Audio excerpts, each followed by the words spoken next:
Quite a lot of very shocking issues continue to happen in the country. What we see a lot of evil happening in Zimbabwe, especially a country that has been and continues to shed blood of innocent people, all because of this ZANU-PF cabal. We see because of blood, so much blood flowing in the nation. These are some of the reasons why we continue to see atrocities and very sickening stories happening in the country.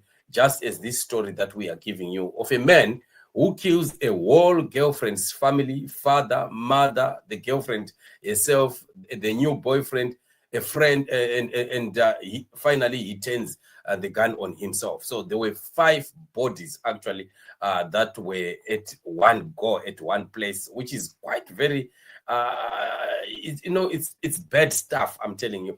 Lisa Shibanda says here, don't pay a fees. You are not a father.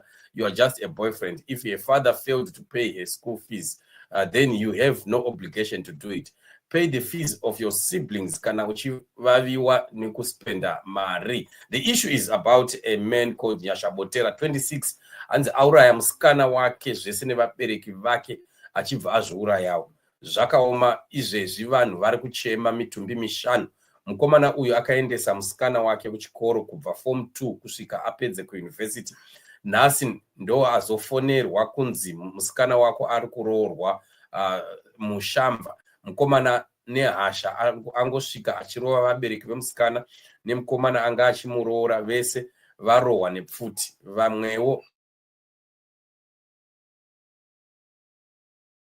This is the story that happened there, which is exactly what we are talking about, that there's quite a lot of evil that continues to happen in the nation, and all because we have a government also that is pushing more and more shedding of blood, and it becomes a very common thing once we start to see things happening in this manner. And this is very, very, very unfortunate. 5 people all dead by shooting, and you ask yourself, where are the people getting guns in Zimbabwe? Guns are now becoming very, very common.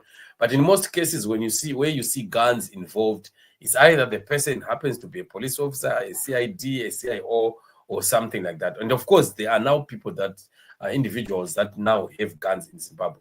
And it's beginning to be quite a menace, a problem, because many robberies at gunpoint are taking place in Zimbabwe. I think that was not very, very common. It has actually escalated in the days of Mnangagwa. You still remember that even during the time of the raids that were happening, the robberies happening in the mines, some other 2 individuals that were arrested ended up saying that they were actually working for the sons of Emmerson Mnangagwa. These guys had actually robbed a lot of mines. They were taking cash, gold, or whatever that what they would find on those mines. And once they mentioned the name of Mnangagwa's sons, the next thing that happened is that story disappeared. We never heard about it ever again. But they'd mentioned it in the magistrate's court. And we said it, the time it happened, we even said it, that once they've mentioned the names of these people, you are going to see that this case is just going to disappear. It may not be surprising that those guys were taken and were killed somewhere far, and then the case was withdrawn, the papers disappeared from the offices. This is how corrupt this Mnangagwa family is over Zimbabwe, and we need to cleanse our country over this rot. This is why we are saying, family, the Geza revolution is here. Let us all join hands and fight for Zimbabwe. We need a new Zimbabwe. We need a Zimbabwe that works. We need a Zimbabwe that is void of all this evil that we have seen so much in the nation. And we need to continue praying that Zimbabwe be delivered from the hand of evil.